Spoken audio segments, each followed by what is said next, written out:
no estaríamos hablando de inversión privada en ningún momento, sino más bien estaríamos hablando de otro tipo de financiamiento, ¿no?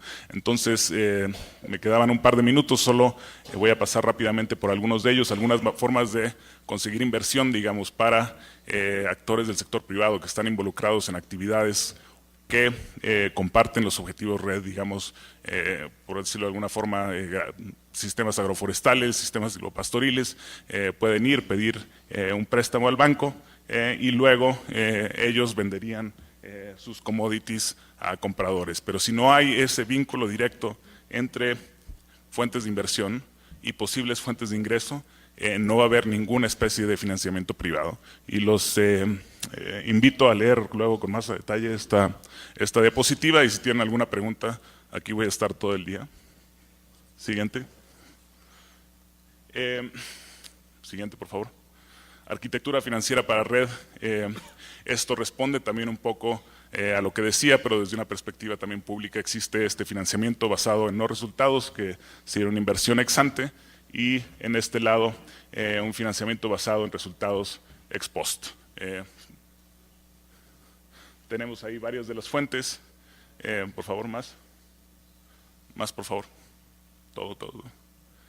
Y este slide es un poco para ilustrar la complejidad que va a tener la estructura de financiamiento que va a existir para distribuir estos pagos por resultados. Escucharemos, creo, un poco más de Andrés Mogro después de esto, pero también para ilustrar que todo el financiamiento no necesariamente pasará por el punto focal y las entidades que el punto focal designe, sino que también existen varias posibilidades de que el financiamiento vaya directamente de la fuente a el marco de implementación de la estrategia, es decir, a las acciones, medidas, políticas y programas, ¿no? Entonces, dos puntos clave de esta diapositiva: va a ser un paisaje bastante complejo, y el segundo, no todo necesariamente pasará por estas entidades designadas. Finalmente, bueno, algunas consideraciones claves es que es necesario articular estos procesos nacionales que veíamos en el slide anterior con el contexto internacional y mantener esta capacidad de adaptarse, y eso es algo que seguro saldrá en las discusiones y que salió un poco ayer en la última discusión que tuvimos. Bueno, la siguiente es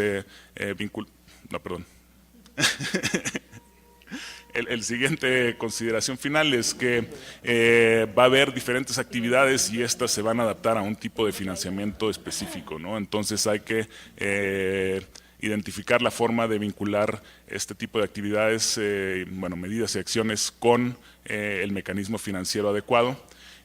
Y finalmente se necesita una arquitectura financiera flexible que pueda canalizar estos recursos de forma eficiente. Y con eso termino la intervención, y si tienen alguna pregunta aquí estaremos. Muchas gracias.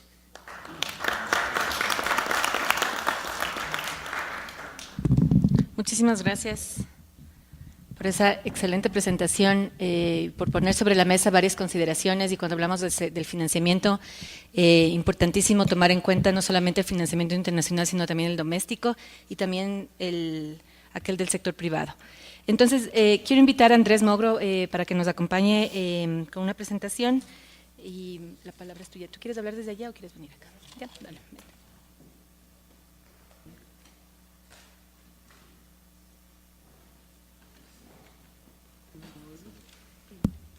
Muchas gracias, Connie. Gracias a todos por darme la oportunidad de presentarles un poco mi intento de resumir un tema complicado y complejo, que es el tema del Fondo Verde Climático.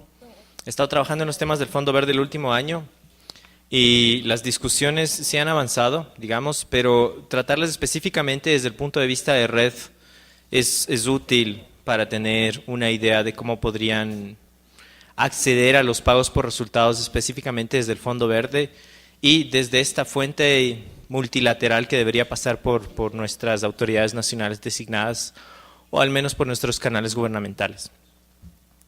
Siguiente.